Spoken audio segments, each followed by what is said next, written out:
வணக்கம் மக்களே. இன்னைக்கு நீங்க கேட்க போறது ஒரு அழகான சிறுகதை தான்.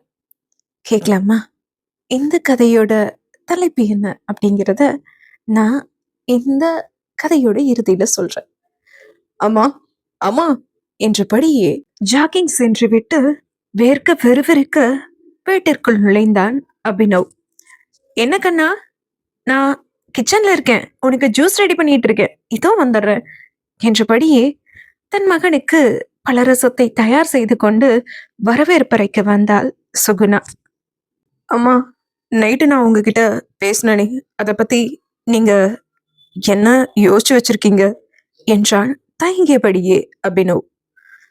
நான் என்னப்பா யோசிக்கிறது, இந்த வயசுல எனக்கு இது தேவையில்லாததுன்னு நினைக்கிறேன் என்றாள் சுகுணா. என்ன வயசு உங்களுக்கு ஆயிடுச்சு? ஜஸ்ட் 36. இந்த வயசுல இதெல்லாம் இப்போ சகஜமா என்றான் அபினவ்.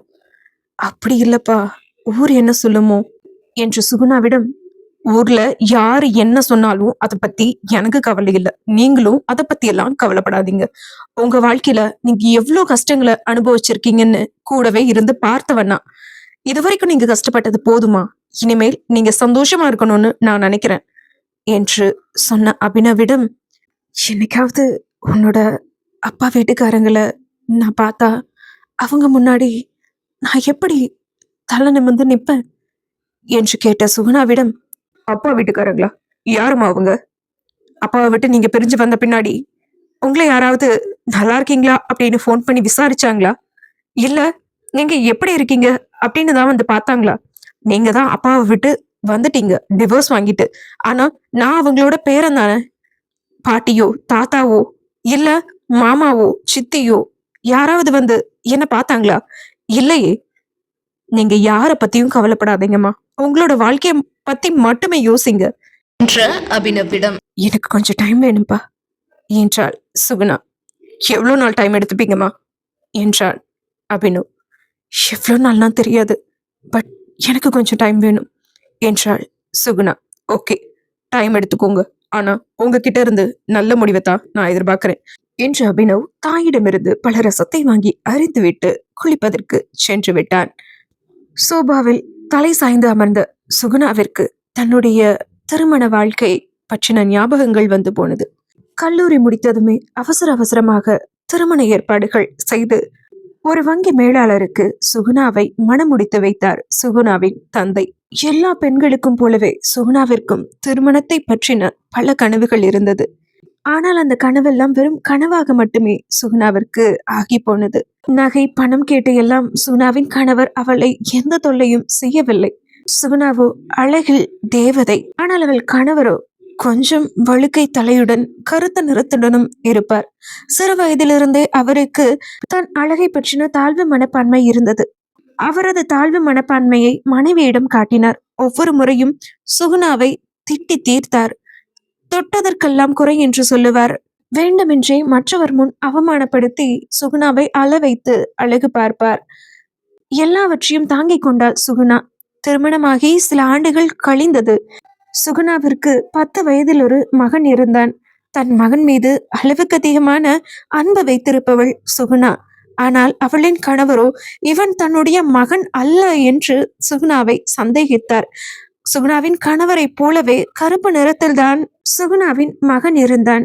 அப்பனை போலவே அச்சு அசலாய் இருக்கும் அவருடைய மகனை தன் மகனே அல்ல என்று அவள் கணவன் சொல்லும் போதும் அதை சுகுணா பொறுத்து கொண்டிருந்தாள். ஆனால் இரண்டாவதாய் அவள் கர்ப்பம் தரிக்கும் போது அதே பிரச்சனையை தொடர்ந்தார் சுகுணாவின் கணவர். இது என்னுடைய பிள்ளை இல்லை என்று சுகுணாவோடு அடிக்கடி சண்டை போட்டார். எல்லாவற்றையும் பொறுத்து கொண்டாள் சுகுணா.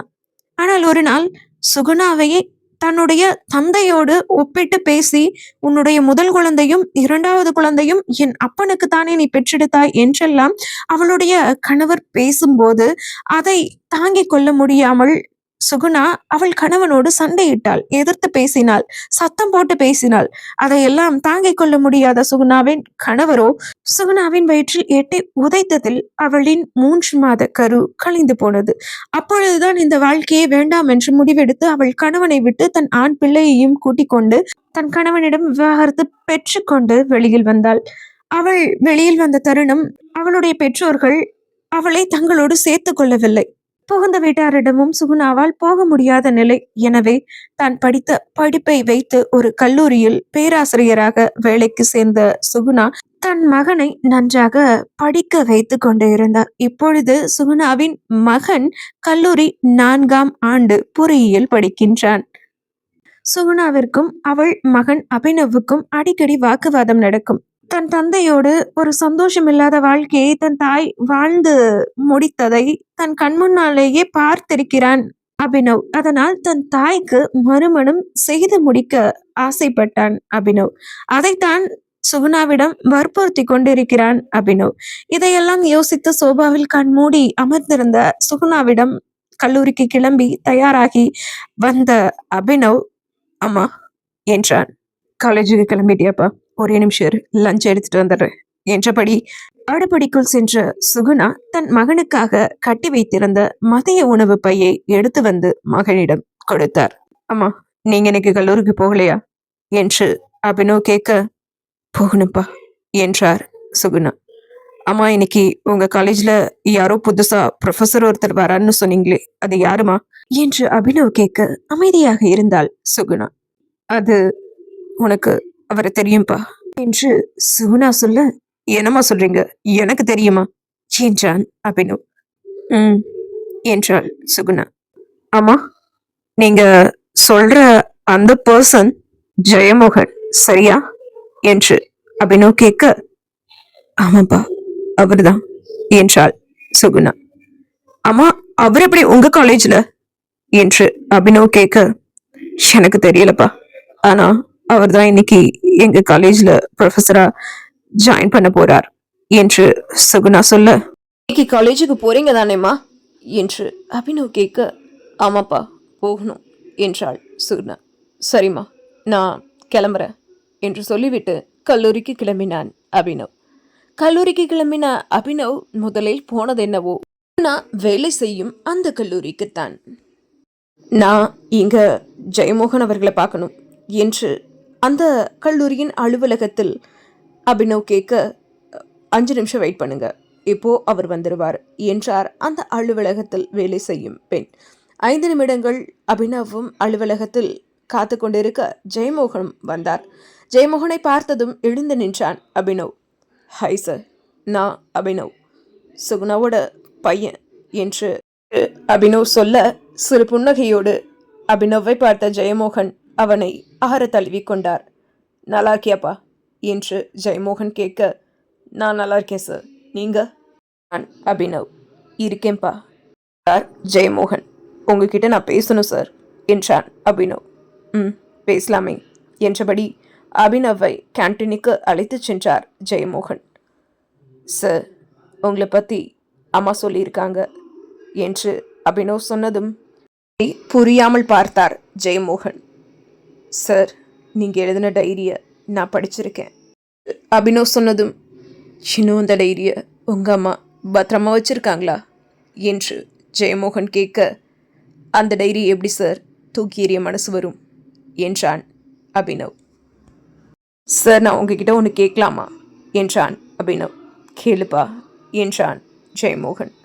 சார், உங்களுக்கு கல்யாணம் ஆயிடுச்சா என்று அபினவ் கேட்க, அந்த டைரியை நீ படிச்சல்லப்பா என்று ஜெயமோகன் மறுகேள்வி அபினவை கேட்டார்.